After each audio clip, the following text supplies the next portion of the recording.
worship the Lord, worship in spirit and truth. Those who say that they know Him must walk as He walked. Those who worship the Lord, worship in spirit and truth. Those who say that they know Him must walk as He walked. He is the way and the truth, and in Him is the life. If we obey His word, then we walk in the light.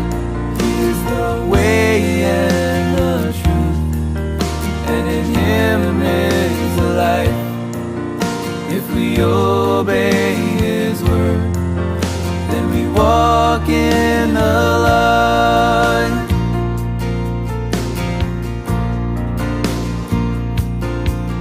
If we say that we know Him, but we don't keep His word, then we walk in the darkness, and the truth's not in us.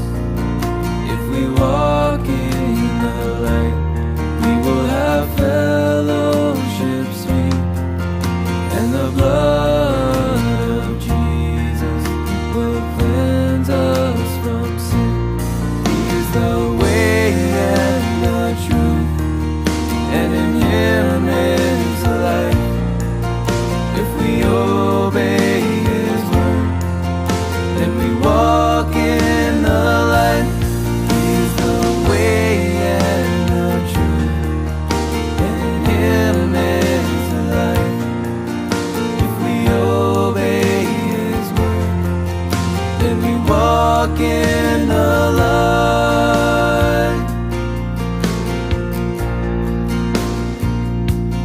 He is the way and the truth, and in Him is the life. If we obey His word, then we walk in the light. He is the way and the truth, and in Him is the life. If we obey His word, then we walk in the light.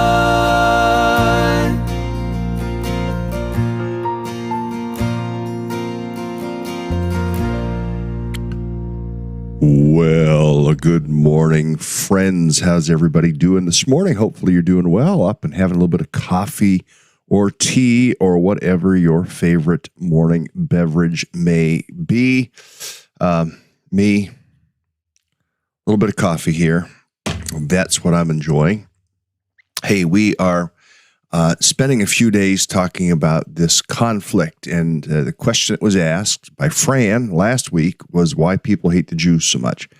And hopefully in just the little thumbnail that we gave of just the first few hundred years, actually, of Jewish history has painted the picture for us. I mean, at the very beginning of it all, we see the family, the familial reasons why there's hatred, and then beyond the familial, Isaac and Ishmael, but then also the geopolitical, Abraham moving around to different places, ending up in a place in Canaan that wasn't even his place to begin with, and yet God said, I'll give you this place.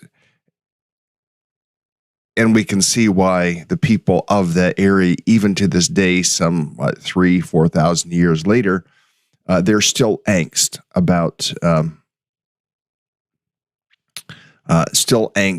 the Jewish people and what they stand for. So we're going to continue in that motif and that theme this morning. I'm going to try to paint with some broad brushstrokes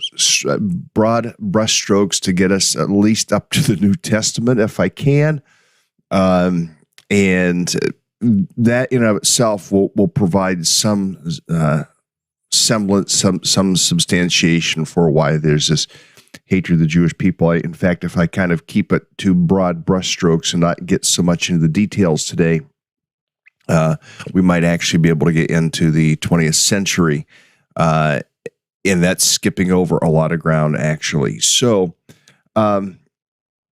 yesterday we talked about Abraham and Sarah, Abram and Sarai, who became Abraham and Sarah, not having children. And then finally Sarah says, look, you're getting old. You need to have kids. Your parts aren't going to keep working. You need to go have kids. So go have kids. That's a paraphrase just for the record. So here's Hagar. She's young. She's beautiful. You can have offspring through her. And being the man that Abraham was, he went, okay. And Ishmael was the result of that. That bred, no pun intended there, but it did breed some mistrust and jealousy between Sarah and Hagar. Hagar would then be banished.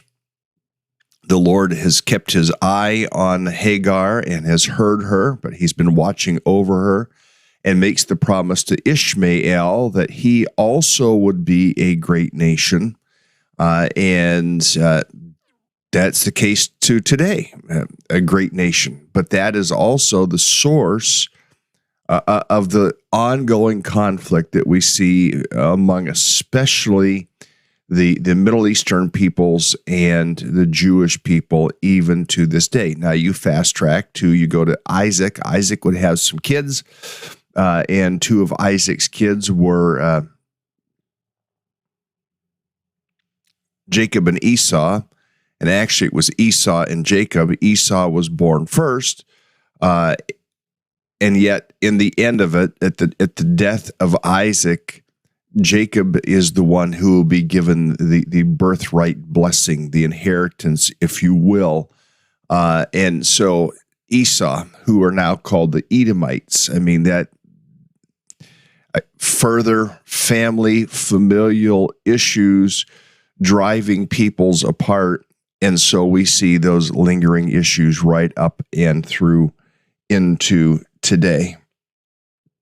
So, yes, there are times when they come back together, like in Genesis chapter 25, verse 9, Isaac and Ishmael come together.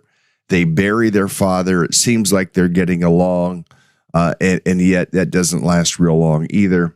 Same thing is true when you go further into the book of Genesis. You see Jacob and Esau. They make some amends along the way, and yet there's still this deep-seated mistrust that is there. I mean, Jacob was a shyster, a manipulator, and his mother was too, for the record. He's the one that put on the fake hair on his arm because apparently Esau had very hairy features and hairy arms and whatnot. And so the mother said, hey, put this skin on so when your father feels your arm, he'll think you're Esau. I mean, it was deceitful, absolutely deceitful. And we see these things along the way. I've said numerous times, if you want to shelter your children, don't have them read the Bible. And what we're looking at today, we think, well, if we understand all this, it's going to make life easier. No, it's going to show the complexities of humanity, and that's why we need a Savior. So you're going through the book of Genesis and just covering the book of Genesis, the problems coming out of Abraham, Isaac and Ishmael, and then Isaac to Jacob, Jacob and Esau. So now we see a kind of a fourfold split in the family that takes place here. And then when you get to Jacob, he has his own children, and they are fractious among themselves because there's the one son who has these dreams. Remember his name? Joseph. Joseph has these dreams. He tells his brothers, his older brothers, about this dream, or about these dreams and how they would serve him and whatnot. They didn't like it much. So what did they do? They threw him in a pit. They sold him for money. And then they went and told their father that that the son had been lost and been eaten by ravenous animals and didn't know where he was and whatnot. And so you see further family issues taking place in the life of Abraham's lineage, Jacob and his kids having this issue. And we know what happens to Joseph. Joseph ends up being sold into slavery into Egypt, which is just kind of down around the edge of the Mediterranean Sea. Joseph grows to prominence to the point of being the prime minister of Egypt. Well, during a famine, Jacob's family, all the boys and the father, Jacob as well, will come down to Egypt because Joseph had the foresight in dreams, through dreams that the Lord gave him, to set aside food in storage bins so that when famine would hit, they would have food. And Jacob's boys knew this. Jacob knew this. They went down to Egypt, and they were spared, and they discovered that Joseph was alive, and that Joseph was the prime minister of Egypt and whatnot.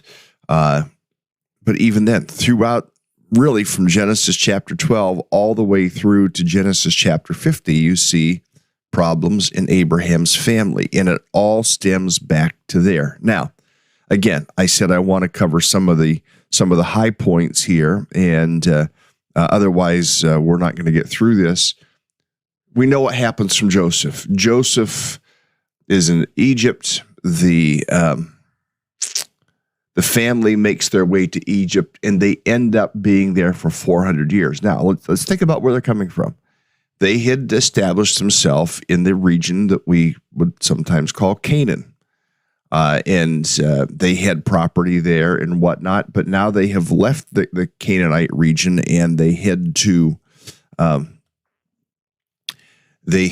Egypt, and they end up being there 400 years. So the people who were living in Canaan, they built property, they built cities, they built businesses and all these things. So the people living in Canaan, what we would now think of the modern area of Palestine, would be thinking, well, this is our land. Jacob and his whole entourage have left. They're in Egypt. They haven't come back. You know, it's been several hundred years since they've been here. They're probably not coming back. And so the people in the Canaan region felt secure and established. So there's number two. First, we have Abraham going there. He didn't. God told him to go there, so it's God's directive, and that's another thing that creates angst for some people. But God's directive that Abraham go to Canaan. Secondly, now we see the return of the Jews under the leadership of Moses coming back to Canaan, and we know that they didn't actually end up in Canaan. They ended up in the desert for a while. And then they would end up under the leadership of Joshua, crossing back over the Jordan River, which is at flood stage, and defeating Jericho and defeating the various people who live in the region. Now, when you just go to the book of Joshua, you can see the reason why people in the Middle East have angst against the Jews. Partly, and this is going to sound anti-everybody else. You know, there's anti-Semitism. And what I'm about to say is going to sound anti-everybody else in the Middle East. God told them to wipe them out. God told Joshua to not leave the survivors unless they would come over to Jewish practices, in which case maybe they would have some allowance for the aliens. But what the Jewish people didn't do is they didn't follow God's directive. And by not following God's directive, in the days of Joshua, and it's harsh, it's brutal. I don't want to say that it's not. When God said to go wipe them out, it's awful, but it was what God directed them to do, and they did not follow through on that directive. And by not following through, they have allowed the seed, the root of all the hostility and all the bitterness that we see even unto today, right up until this day. So this is where so much of this comes from.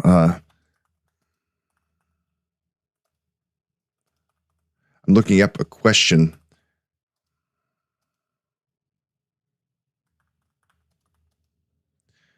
Because I want to give you a more specific date.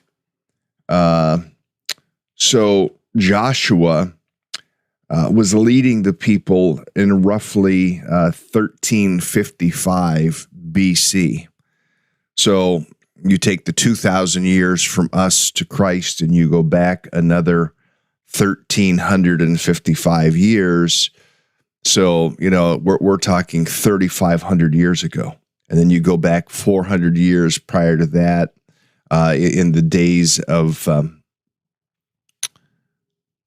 Israel in Egypt. So, now you're almost 4,000 years. Then you go back a few hundred years to the time of Abraham. You're 4,000 to 4,500 years of hostility that has built up, that has never gone away. And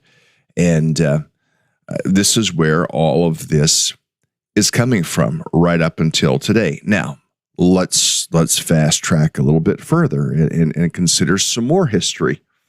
Okay, so that's the days of Joshua. The people cried out. They wanted a king. God wasn't enough for them. Now, there's something about that, and that comes at the end of the book of Judges, where the people said that they wanted a king. Let me see if this is where this is located. They wanted a king, and it says this, it Judges 21:25, and so this is what happened. In those days, Israel had no king, and everyone did as he saw fit. Everybody was just doing their own thing, and that's kind of where we are in the modern world today. Hey, let people do their own thing. Let them do as they want to do. Nobody should be able to tell other people how to live and what they should practice and what they should do. And this is exactly where we are today. And now this verse feeds into our contemporary situation, especially in America, because those who are leftist would say everybody should be able to do what they want to do. Who are you to judge? Those on the right would say, well, the fact is, there is moral code, there is a moral compass, there are moral laws, there is right, there is wrong. And those on the left would say, yeah, the wrong is not letting people do what they want to do. That's what's wrong. And so people on the left are saying, let everybody do as they see fit. And so this is where we see all the sexual freedom and liberty and confusion and so on.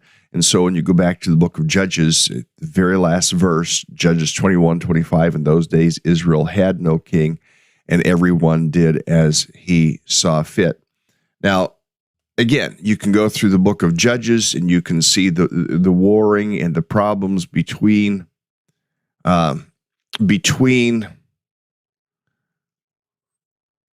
various tribes of the people of Israel. It's problematic.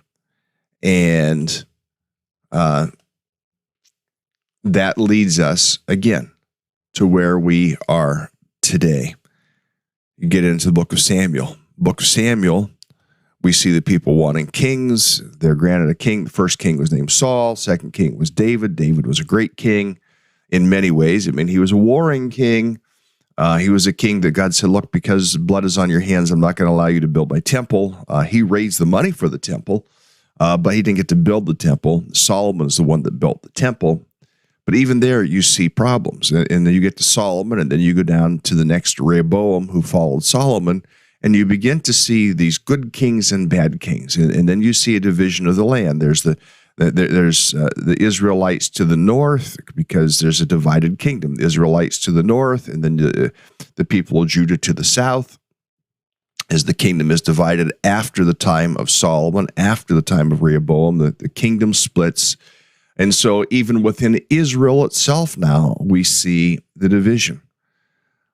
This will leave room for several hundred years later for people like the Babylonians and the Assyrians, the Persians, the Greeks, and the Romans, all to invade the land, and really from those days, those partway through the Kings that you would read about in 1 Samuel, 2 Samuel, 1 Kings, 2 Kings, 1 Chronicles, 2 Chronicles, you'd read about those things from those days, and then you get into the prophets like Isaiah and Daniel, and you see the invasion of the Babylonians and the Persians and the Greeks and the Romans. I left somebody out of the list there, but you see the invasion, and you see the people of Israel being taken out as hostages, being taken out as captives, and being placed into 70 years of captivity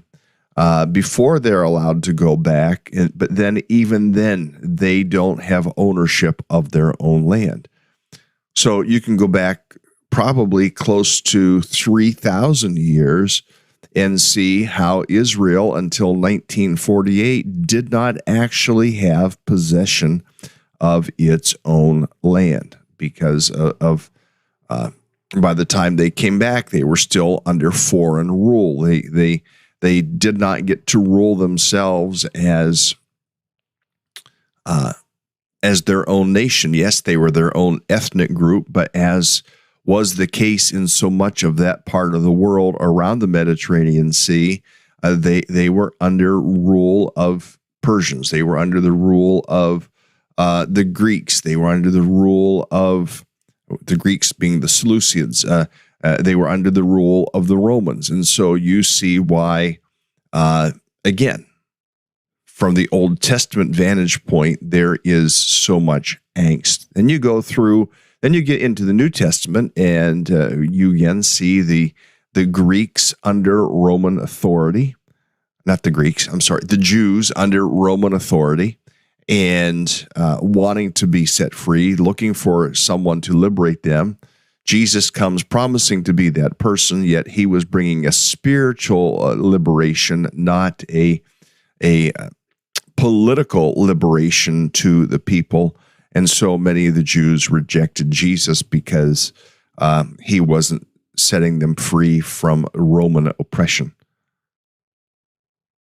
Okay, we've got to the New Testament. We've gotten part way into the New Testament. Throughout the New Testament, in what is written in the New Testament, they are under Roman rule.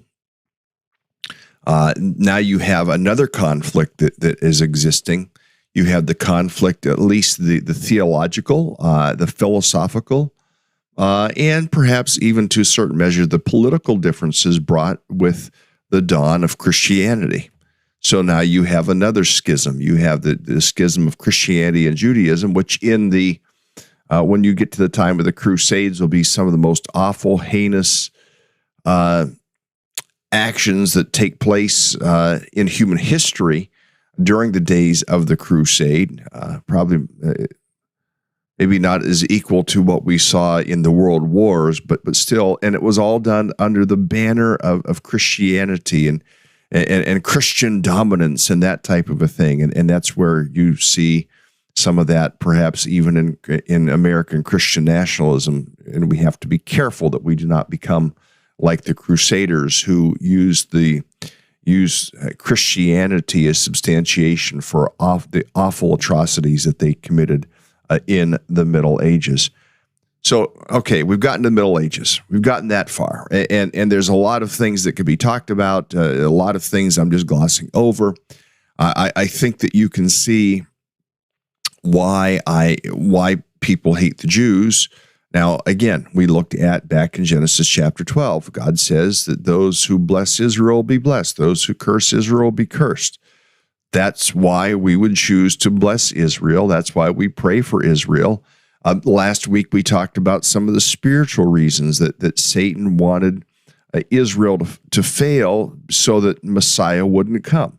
Well, okay, we need to get up into the 600s AD, and you have the dawn of Islam. Now, Islam, the people of Esau, and the people of Esau would be called the Edomites, and the people of Ishmael, also being a group of people. You're thinking of the people in Iraq. You're thinking of the people in You're thinking Syrian people, you're thinking the Kurds, you're thinking people in Turkey. Those are all descendants out of the line of Esau. And so, again, you go back and you think about the conflict between Jacob and Esau, and you see why there is all this tension that surrounds Israel to this day in the Middle East, and what the nature of all the problems are. There's geopolitical reasons, there's inheritance reasons, there's family issues, there are issues of greed and riches. We talked about yesterday how when Abraham came back from Egypt, he came with all this wealth and all these cattle and all these things, and so you see how that contributed. You get into the last millennia, 1000 to 1999. Remember Y2K? In all of those years, during those years, the Jewish people were the ones that would lend money to people, and they charged some interest, and that's where they got a lot of their wealth. And so you get into the 1900s, and you see Hitler, and you see him pointing to the Jews and all their wealth and saying they've stolen this wealth, even though the Jewish population was such a small population compared to what we see on planet Earth today, or compared to what you see among all the other nations in that time. And Hitler was blaming the Jews and saying, look, they want to control the world, they want to control the wealth. During times like the Black Plague, they were accused of poisoning people's water wells, which really wasn't true, but they had to blame somebody. Israel became the scapegoat anytime that there was something like a plague that took place, and the Black Plague that came. And again, people pointed to them and blamed them, even though people would go and prove that, that was all conspiracy and it was fallacious. There was no fact to it. Many people chose to hold on to that. You get to the 1900s, the Jewish people are dispersed all over the world. And you get to November 2nd, which I can remember because that's my birthday, in 1917, the Balfour Declaration that begins to give at least some credence to Israel being able to be in the land of Canaan. And then you see British control and French control over that area. The entire Middle East was controlled by the British and the French to the north, the British to the south. So it was colonialized in that way. And so people look back and they remember that, and there was a great disdain for how that happened.